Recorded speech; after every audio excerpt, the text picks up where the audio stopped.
जैसा कि last episode में हमने देखा कि ज़ियान मैनली स्टीन मशीनरीज के अंदर अपने भाइयों के साथ बैठा था और वहाँ पर अब आइस एम्परर एक आदमी को लेकर आता है। ज़ियान आइस एम्परर को चाय देता है और अपने भाइयों को इनके बारे में बताता है और कहता है कि ये मेरे दोस्त हैं और बहुत शक्तिशाली भी हैं। ज़ीडिंग कहता है कि इनसे निकलने वाले ऑरा से भी साफ पता चलता है कि ये बहुत शक्तिशाली हैं और हमें खुशी हुई कि ये हमारे यहाँ पधारे हैं। अब ज़ीली उस आदमी से पूछताछ करता है और उसे बताने को कहता है कि आखिर तुमने क्विंगलिंग को कहाँ छुपा कर रखा है। अगर आप भूल गए हो तो मैं बता दूं कि क्विंगलिंग वही लड़की है जिसके पास स्नेक सोल थी, जो ह्यूमंस और स्नेक्स की डिसेंडेंट थी। उसने ही पिछली बार लावा वाली जगह पर डी स्नेक्स को काबू किया था, लेकिन अब क्विंगलिंग को किडनैप कर लिया गया है। ज़ियान ज़ीडिंग से पूछता है कि आखिर ये हुआ कैसे, जिस पर ज़ीडिंग बताता है कि 2 दिन पहले क्विंगलिंग खाना ढूंढने के लिए बाहर गई थी, लेकिन तभी उसे किसी ने किडनैप कर लिया था। हमने उसे ढूंढने के लिए बहुत इन्वेस्टिगेशन की और हमें इस आदमी पर जिसे आइस एम्परर अपने साथ लाए इस पर बहुत शक है। अब ज़ीली गुस्से में आकर उस आदमी को टॉर्चर कर क्विंगलिंग का पता उससे पूछता है, जिस पर वो आदमी डर के मारे सब सच बता देता है। वो आदमी बताता है कि क्विंगलिंग को मो क्लैन ने किडनैप कराया है और अभी भी क्विंगलिंग मो क्लैन के पास ही है। अब ज़ियान आइस एम्परर से मो क्लैन के बारे में पूछता है, जिस पर आइस एम्परर बताते हैं कि मो क्लैन बहुत शक्तिशाली है, यानी उसके पास बहुत ज्यादा धन संपत्ति है। उसके आसपास के सभी मशीनरी से अलायंसेस हैं और वो अपने अलायंसेस को मजबूत करके और ज्यादा मुनाफा कमाता है। वो दुनिया के सामने एक अच्छा आदमी बन रहा है, लेकिन असल में ऐसा नहीं है। वो सबकी नजरों के नीचे कई सारे ऐसे कांड करता है जो बहुत गलत है। अब ज़ियान टेंशन में आ जाता है क्योंकि उसे डर है कि क्विंगलिंग को उसने अपना शिकार ना बना लिया हो, इसलिए वो तुरंत अब मो क्लैन के अंदर जाकर क्विंगलिंग को बचाने का डिसाइड करता है। वहीं अब हमें मो क्लैन के लीडर को दिखाते हैं। मो क्लैन के लीडर का नाम मो चोंग है और वो रईसों जैसी जिंदगी जीने में कोई कसर नहीं छोड़ता। वो अब अपने घर आता है और वहाँ गलती से उससे एक बच्चा टकरा जाता है। वो बच्चे को देखकर एक ऐसी स्माइल देता है जैसे वो बच्चे से बहुत प्यार करता हो। वो अपनी दोहरी जिंदगी जी रहा था, जिसमें सबको वो ये दिखाकर चलता है कि वो बहुत अच्छा इंसान है, क्योंकि वो ये चाहता है कि उसके अलायंसेस मजबूत रहें। अब मो चोंग घर आकर अपने घर को पूरी तरह से सजवाने लगता है। आज मो फैमिली का 60th जन्मदिन है, जिस वजह से आज उसने कई सारी क्लैन और मशीनरीज के लीडर को अपने यहाँ रात को दावत पर बुलाया होता है। अब मो चैंग फिर एक गुप्त ठिकाने पर जाता है, जो कि असल में पानी के नीचे मौजूद था। उस गुप्त ठिकाने में उसने क्विंगलिंग को कैद कर रखा था। वहाँ पर 2 वही वाले लावा स्नेक्स मौजूद थे और वो दोनों ही क्विंगलिंग के कंट्रोल में थे। उन दोनों लावा स्नेक्स को देखकर मो चैंग खुश होता है, लेकिन वो श्योर होना चाहता था, इसलिए वो एक ब्लैक स्नेक को उस पर छोड़ देता है। वो ब्लैक स्नेक क्विंगलिंग को खाने उसकी तरफ दौड़ता है, लेकिन क्विंगलिंग अपनी पावर्स का यूज करके उस ब्लैक स्नेक को भी अपने कंट्रोल में कर लेती है। अब मो चैंग समझ जाता है और श्योर हो जाता है कि ये लड़की 3 फ्लावर स्नेक की ताकत रखती है और अब ये डिसाइड करता है कि आज रात को ये इस पर एक्सपेरिमेंट करेगा। अब ये एक्सपेरिमेंट क्या है ये हमें थोड़ी देर बाद पता चलेगा। वही मैंडी स्टील मशीनरीज के अंदर आइस एम्परर उसे बताते हैं कि वो लोग जरूर प्यूपिल ऑफ 3 स्नेक्स फ्लावर के पीछे पड़े हैं, ताकि वो इसकी पार का यूज अपने लिए कर सके। इसका मतलब अब उसकी जान को खतरा था, इसलिए ज़ियान तुरंत वहाँ जाने को कहता है। ज़ियान के भाई भी उसके साथ आना चाहते थे, लेकिन वो उनसे यही रुकने को कहता है और अब वहाँ उड़कर मो क्लैन के पास जाने लगता है। अब उसके पीछे पीछे आइस एम्परर भी जाते हैं और उसका साथ देते हैं। रास्ते में आइस एम्परर ज़ियान की एबिलिटीज की तारीफ करते हैं और उससे पूछते हैं कि तुमने इतनी छोटी उम्र में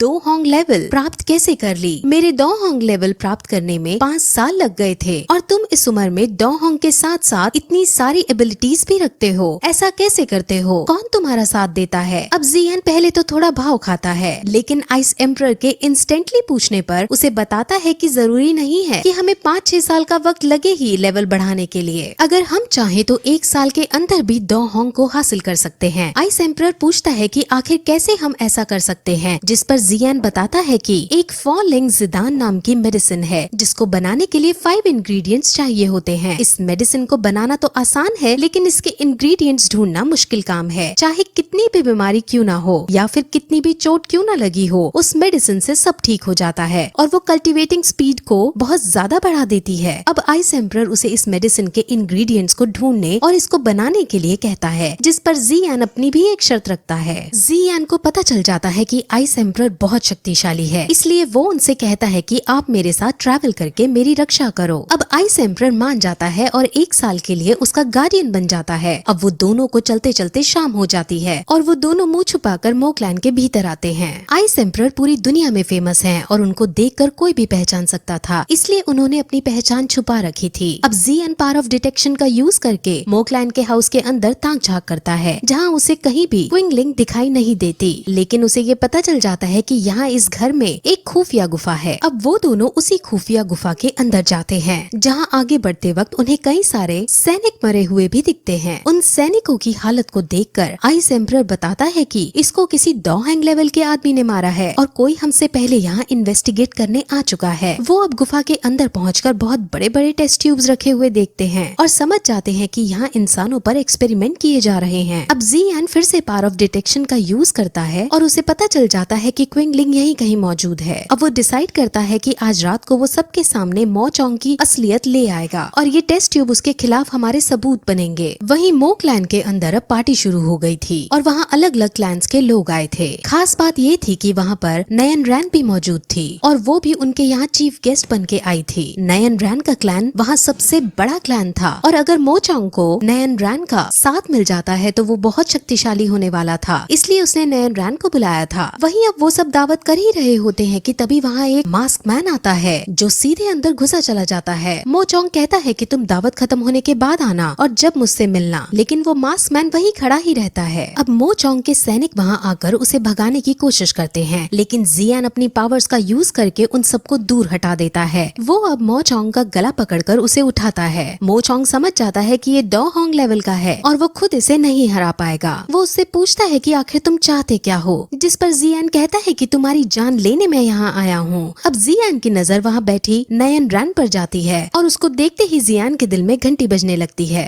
और अब वो कहता है कि आज तुम्हें इनमें से कोई नहीं बचा पाएगा। जिस पर अब नयन रैन मो चोंग के पास आती है और कहती है कि तुम्हें इसको मारने से पहले मेरा सामना करना होगा। ज़ियान अब इनडायरेक्ट वे में मो चोंग की पोल खोलनी शुरू करता है और कहता है कि उसने अच्छाई का जो चादर ओढ़ रखा है उसको हटाने का वक्त आ गया है और तुम्हारी सच्चाई आज सबको पता चल कर रहेगी। नयन रैन बहुत शॉक होती है कि आखिर ये किस बारे में बात कर रहा है, क्योंकि वो तो यही समझती है कि मो चोंग बहुत अच्छा आदमी है। अब आइस एम्परर फिर पीछे से आते हैं और उस टेस्ट ट्यूब को सबको दिखाते हैं और सबको ये बताते हैं कि ये ह्यूमंस पर एक्सपेरिमेंट कर रहा है और उनकी पावर्स को खींचकर खुद यूज कर रहा है। अब नयन रैन को मो चोंग पर बहुत गुस्सा आता है और वो अभी मो चोंग का गला काटना चाहती है, लेकिन आसपास कई सारे लोग मौजूद हैं, इसलिए वो कुछ ना कहकर सीधे उस जगह को छोड़कर चली जाती है। वहीं अब नयन रैन का साथ छोड़कर जाना मो चोंग को बर्दाश्त नहीं होता और वो बहुत ज्यादा गुस्से में आकर अपने असली रूप में आ जाता है। उसने अपने आप को एक्सपेरिमेंट्स करके एक मॉन्स्टर के रूप में कन्वर्ट कर लिया था और वो अब सीधे ज़ियान पर हमला करता है। ज़ियान बड़ी आसानी से उसको पीट देता है और मो चोंग को जब लगता है कि वो नहीं जीत पाएगा तो वो अपने ही साथी का, जिसको मो चोंग के बारे में सब पता था, उसकी बॉडी में से भी एनर्जी ले लेता है, यानी उसकी एनर्जी सक कर लेता है, जिससे वो आदमी वहीं मर जाता है। अब मो चोंग के पास थोड़ी शक्ति आ चुकी थी, लेकिन अब भी ज़ियान उसे आसानी से मार दे रहा था। इसीलिए अब मो चोंग वहाँ से भागकर सीधे क्विंगलिंग के पास जाकर उसकी पावर्स लेने का डिसाइड करता है और वो तेजी से भागकर वहाँ जाता है। ज़ियान समझ जाता है कि ये कहाँ जा रहा है, इसलिए वो खुद उसको रोकने उसके पीछे दौड़ता है, लेकिन मो चोंग एक पॉन्ड के अंदर कूद जाता है। ज़ियान खुद उस पॉन्ड के अंदर नहीं जा पा रहा होता क्योंकि उस पॉन्ड के आसपास शील्ड लगी हुई थी। मो चोंग पॉन्ड के अंदर क्विंगलिंग को देखता है और उसकी एनर्जी सक करने ही वाला होता है कि तभी वहाँ डॉहॉन्ग लेवल की एक लड़की आ पहुँचती है और वो तुरंत क्विंगलिंग को गोद में उठाकर अपने साथ पॉन्ड के बाहर ले जाती है। वो उसे उठाकर उड़ते हुए कहीं दूर ले जाती है और ज़ियान उसको देखकर अब खुद भी उड़कर क्विंगलिंग के पास जाने लगता है। अब ज़ियान उस लड़की के पास पहुंचकर कहता है कि क्विंगलिंग को मेरे हवाले कर दो, अगर नहीं करोगी तो बहुत बुरा होगा। हम दोनों ही डॉहॉन्ग लेवल के हैं, जिस वजह से हमारे बीच की फाइट बहुत डिस्ट्रक्शन फैलाएगी, लेकिन मैं रिजल्ट्स की चिंता ना करके क्विंगलिंग को हासिल करने की कोशिश करूंगा। अब वो लड़की ज़ियान की धमकी से नहीं डरती और आइस एम्परर और ज़ियान दोनों अब मिलकर उस पर अटैक करते हैं। उनके बीच अब फाइट होने लगती है और दोनों अपनी अपनी एबिलिटीज का यूज करके एक दूसरे पर अटैक करते हैं, लेकिन इस बीच तभी वहाँ मो चोंग आ पहुँचता है और वो क्विंगलिंग के पास पहुँचकर उसे पकड़ लेता है और उसको बाइट करने ही वाला होता है कि तभी वहाँ वो लड़की उसे बचा लेती है। अब उसने थोड़ा सा बाइट कर लिया था, जिस वजह से क्विंगलिंग बहुत बुरी हालत में आ चुकी थी और मो चोंग अब थोड़ा शक्तिशाली हो चुका था। सबसे पहले अब ज़ियान क्विंगलिंग को एक सेफ प्लेस पर रखता है और वहीं आइस एम्परर मो चोंग पर हमला करते हैं। वो लड़की अब क्विंगलिंग के पास आती है और उसकी बिगड़ती हालत को देखती है। वो लेडी अब उसे उसे बताती है कि वो स्नेक फैमिली में से है और वो खुद भी इसकी देखभाल करना चाहती है क्योंकि ये हमारे ही परिवार की लड़की है। अब इसकी हालत बिगड़ती जा रही थी